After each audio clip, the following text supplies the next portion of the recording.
Hello students, मैं हूं आपका टीचर दाऊद। तो बेटा, मैं आपको फर्स्ट थ्योरम्स के बारे में कुछ टिप्स दूंगा, क्योंकि मुझे काफ़ी पता लगा कि भाई थ्योरम्स जो हैं वो बच्चों के लिए काफ़ी ज़्यादा डिफ़िकल्ट वो फील करते हैं उसको समझने के लिए, उसको उसका मटेरियल गेन करने के लिए। तो मैं आपको कुछ थ्योरम्स की टिप्स देता हूँ, तो आप गौर से ज़रा इस टिप्स को अपने माइंड में सेटअप बनाएं। तो बेटे, थ्योरम्स थ्योरम्स बेसिकली है क्या चीज़? थ्योरम्स एक ऐसा क्वेश्चन है जो कि आप उसको डायग्रामेटिकली प्रूव करते हैं। अब क्वेश्चन कौन सा? एक यूनिवर्सल ट्रूथ, जिसको हम कहते हैं कि यूनिवर्सल ट्रूथ। तो एक यूनिवर्सल ट्रूथ को आपने प्रूव करना होता है विद थ्योरी। थ्योरम्स के लिए ज़रूरी है, यानी एक आपके माइंड में या आपको कोई भी थ्योरम अगर क्वेश्चन दिया जाता है तो वो आपको दिया जाता है एक फिगर के ऊपर। अब फिगर कौन सी होती है आपके थ्योरम्स में? कौन सी फिगर है? तो ट्रायंगल्स के ऊपर जो आपको थ्योरम्स दिए जाते हैं उनके लिए जो आपके पास मटेरियल माइंड में जो होना चाहिए तो वो ये है कि अगर आपको, तो सबसे पहले ट्रायंगल के बारे में बेटे पता होना चाहिए कि ट्रायंगल है क्या चीज। तो ऐसी एक फिगर जिसकी 3 साइड्स और 3 एंगल्स हों या 3 वर्टिसेस हों। वर्टिसेस ए, ये कोना, बी एंड सी, ये 3 वर्टिसेस हैं। इसके एंगल्स क्या हैं? तो दो लाइंस जब आपस में कोइंसाइड करती हैं किसी खास पॉइंट के ऊपर, तो उसके दरमियान में पाया जाने वाला जो गैप होता है इसको हम एंगल कहते हैं। ये आपके पास एंगल है। अच्छा, और आपके पास साइड्स होनी चाहिए 3। तो आपके पास 3 साइड्स जो हैं वो आपके पास A B side, B C side and C A side, ये आपके पास 3 साइड्स हैं। तो बेटे, आपके पास जो मटेरियल लिखने के लिए होता है कि आपने किस तरह से उसको डिस्क्राइब करना है। तो आप एंगल को लिखते हैं तो एंगल को आप इस साइन के साथ लिखते हैं, एंगल ए। अब ये जो एंगल ए है आप इसको अकेले एंगल ए इस तरह से भी लिख सकते हैं। आप बी ए सी की हेल्प से भी इसको डिस्क्राइब कर सकते हैं। आप इसको सी ए बी की डिस्क्रिप्शन भी दे सकते हैं। और सिमिलरली आपने अगर बी एंगल लिखना है तो आप उसको एंगल बी भी लिख सकते हैं। साइन लिखना जरूरी होता है ताकि आप अगर किसी चीज को डिस्क्राइब कर रहे हैं तो वो किस चीज को कर रहे हैं, वो एलिमेंट, वो सिंबल आपके पास होना चाहिए।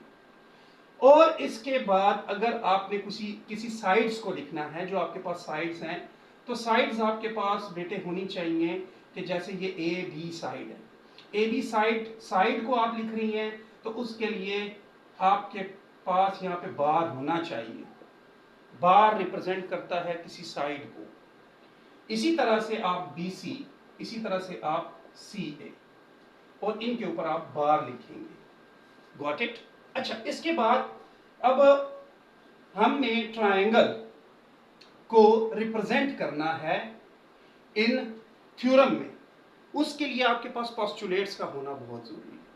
तो पोस्टुलेट्स आपके पास 3 किस्म के पोस्टुलेट्स हैं। आपके पास पोस्टुलेट्स 3 किस्म के हैं जिनकी मदद से आप क्या करते हैं? पोस्टुलेट क्यों जरूरी होते हैं? पोस्टुलेट जरूरी होते हैं कि आप ट्रायंगल्स को कॉन्ग्रुएंट शो करें, किसी भी 2 ट्रायंगल्स को बराबर शो करें।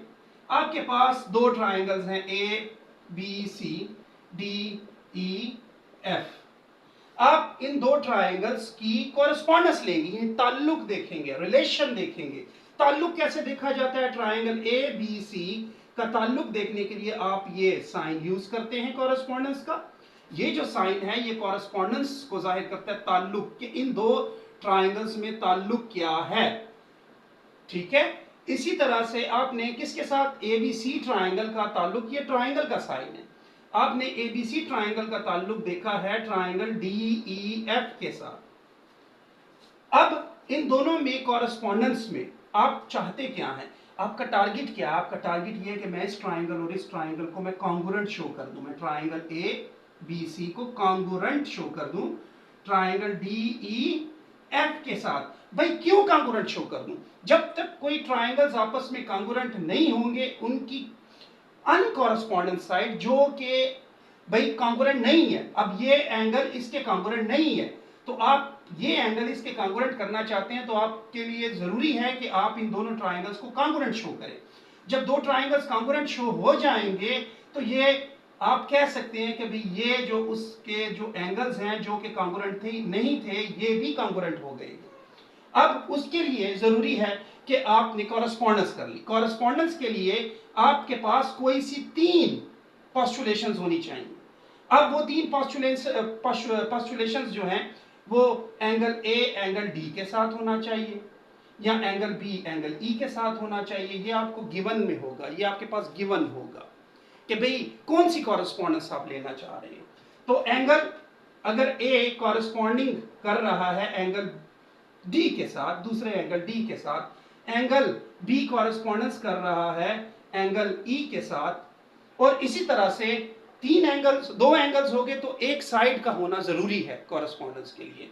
तो आपके पास जो ए बी साइड है मिसाल के तौर पे कॉन्ग्रुएंट है डी ई साइड के, तो आपके पास ये जो कॉरेस्पॉन्डेंस आई है तो ये आपके पास आई है भाई ए एक एंगल एक साइड और एक एंगल, यानी ए एस ए पोस्टुलेशंस आपके पास आई है, जिसकी वजह से आप कह सकते हैं कि triangle A B C congruent है ट्राइंगल डी ई एफ के। अगर ये दो ट्राइंगल्स कॉन्ग्रुएंट हैं तो इसका मतलब है कि इसकी जो नामालूम साइड्स या नामालूम एंगल्स जो कॉन्ग्रुएंट नहीं थे वो भी कॉन्ग्रुएंट हो गए हैं। अब आप देखें एंगल ए तो डी के कॉन्ग्रुएंट था, बी ई के कॉन्ग्रुएंट था, A B side D E के साइड के कॉन्ग्रुएंट है। अब कौन कौन सी साइड्स कॉन्ग्रुएंट नहीं थी?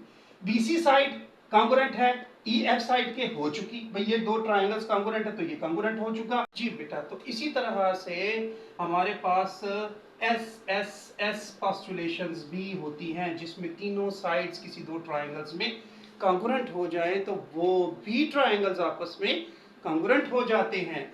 लेट्स सपोज अब एस एस एस पोस्टुलेशंस क्या हैं? अगर आपके पास कोई से दो ट्राइंगल्स हैं, triangle let's suppose A B C and triangle D E और एफ, तो जरूरी है कि आप चाहते हैं कि भी मैं इन दो ट्राइंगल्स को अगर मैं कॉन्ग्रुएंट करना चाहता हूं तो इसके लिए जरूरी है कि आपके पास इसमें तीन साइड्स कॉन्ग्रुएंट आ जाएं। लेट्स सपोज अगर हम ट्राइंगल ए बी सी की कॉरेस्पॉन्डेंस करते हैं ट्राइंगल डी ई एफ के साथ, तो इसमें ए बी साइड अगर कॉन्ग्रुएंट है डी ई साइड के, इसके लिए आपके पास कोई ना कोई मटेरियल जरूर थ्योरम में दिया गया होगा। और इसी तरह से बी सी साइड कॉन्ग्रुएंट है ई एफ साइड के, और ए सी साइड कॉन्ग्रुएंट है डी एफ साइड के, तो हम कहेंगे भाई ये तो एस एस एस पोस्टुलेट्स हैं, जिसकी वजह से हम ये कह सकते हैं कि triangle D A B C congruent है ट्राइंगल डी ई एफ के। तो अगर ये दो ट्राइंगल्स आपस में कॉन्ग्रुएंट हैं इन पोस्टुलेट्स की वजह से, इन साइड्स की वजह से, तो इसका हर एक एंगल जो कि कॉन्ग्रुएंट नहीं था वो भी कॉन्ग्रुएंट अब हम लिख सकते हैं कि वो कॉरेस्पॉन्डिंग एंगल्स हैं। इसको हम कहेंगे कि ये इसके कॉरेस्पॉन्डिंग एंगल्स हैं, इसमें बनने वाले एंगल्स हैं, तो ये भी कॉन्ग्रुएंट होंगे। सिमिलरली अब आपके पास आखिरी तीसरा पोस्टुलेट दो ट्राइंगल्स को कॉन्ग्रुएंट करने के लिए आता है, उसको हम कहते हैं एस ए एस पोस्टुलेट्स।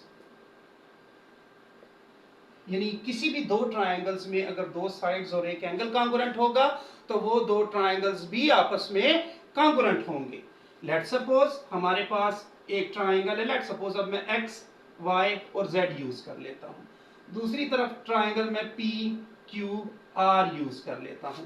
मैं चाहता हूं मैंने इन दो ट्राइंगल्स को आपस में कॉन्ग्रुएंट करना है, उसके लिए कॉरेस्पॉन्डेंस हम एक्स वाई जेड की कॉरेस्पॉन्डेंस, ये जो लाइन है ये कॉरेस्पॉन्डेंस यानी ताल्लुक देखने के लिए यूज होती है, और ट्राइंगल पी क्यू आर। अब इसमें हम दो sides, let's suppose X Y sides P Q side के कॉन्ग्रुएंट है, एक्स वाई साइड कॉन्ग्रुएंट है पी क्यू साइड के, और वाई जेड कॉन्ग्रुएंट है क्यू आर साइड के, और इसमें कोई एक angle let's suppose Z R के कॉन्ग्रुएंट है, एंगल जेड, देखिए मैंने एंगल लिखा, angle Z congruent to angle R. अब इसको हम कहेंगे SAS postulates, जिसकी वजह से हम ये कह सकते हैं कि ये दो ट्राइंगल्स जिनकी हम ताल्लुक देख रहे थे कांगुरेंट हो चुके हैं। ये अब कॉरेस्पॉन्डेंस किस में बदल गई है? कांगुरेंसी में, कांगुरेंट हो चुके हैं। तो बेटे ये जरूरी है कि किसी भी थ्योरम में आपको पोस्टुलेशंस का पता होना चाहिए कि दो ट्राइंगल्स को हम किस तरह से कांगुरेंट परफॉर्म करेंगे, उसको कांगुरेंट करेंगे, ताकि वो कांगुरेंट होंगे तो उसकी कॉरेस्पॉन्डिंग साइड्स भी और या कॉरेस्पॉन्डिंग एंगल्स जो कि कांगुरेंट नहीं थे वो भी कांगुरेंट हो जाएं।